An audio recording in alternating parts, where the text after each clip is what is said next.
Sir ఆ take off అయిన వెంటనే ఆయన ఏటీసీకి మేడే మేడే అంటున్నాడు. అవును. దాని మీనింగ్ ఏంటి వస్తుంది? అంటే మేడే మేడే అంటే ఏంటి అంటే I'm in very serious emergency and అన్నది ఇన్ఫార్మ్ చేస్తాడు ఏటీసీకి. ఓకే. ఇక అక్కడ దగ్గరగానే ATC also will watching what is happening, how aircraft is coming down, everything ATC will be watching. అది ఎక్కడో మనం బయట ఎక్కడో ఫ్లై చేస్తున్నాం అంటున్నాం మేడే మేడే అని వాడు ఇన్ఫర్మేషన్ ఇస్తాడనమాట. ఏం ప్రాబ్లం ఉన్నది అని ఇన్ఫర్మేషన్ ఇస్తాడు. ఇక్కడ అంత ఇన్ఫర్మేషన్ ఇచ్చే టైం కూడా లేదు అతనికి.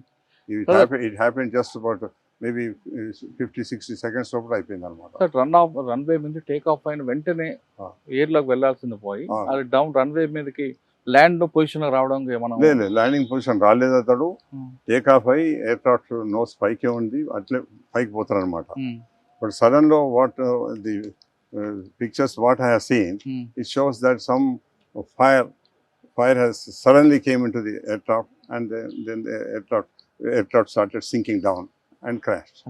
అంటే మనకు చూస్తున్న విజువల్స్ లో టేక్ ఆఫ్ అయిన తర్వాత ల్యాండింగ్ పొజిషన్ లోకి వస్తూ ఆ నోస్ వెళ్ళి ఒక చెట్టుకి క్రాష్ అవ్వడం, చెట్టు నుంచి ఒక బిల్డింగ్ మీద కొలాప్స్ అవడంతో అక్కడ ఏమైనా ఫైర్ వచ్చి ఉండొచ్చా, లేదంటే ఏ విధంగా ఉండొచ్చు? అదే ఇప్పుడు ఆ విజువల్స్ చూస్తేనేమో నాకు అనిపిస్తుంది అంటే మొదలు దాంట్లో ఎయిర్క్రాఫ్ట్ లో ఫైర్ వచ్చి ఎయిర్క్రాఫ్ట్ కిందికి వచ్చిందని. లేకపోతే మీరు అన్నట్టు possibility is there that aircraft ఏదో ఇప్పుడు నేను అన్నట్టు బోత్ ఇంజన్స్ ఫెయిల్ అయినాయి, ఫ్యూయల్ ఏదో ప్రాబ్లం ఉన్నది, అవి కూడా అది సింక్ అయ్యి చెట్టు తగలటం, బిల్డింగ్ తగలటం కూడా తల్లి కూడా ఎక్స్ప్లోడ్ కావచ్చు. బట్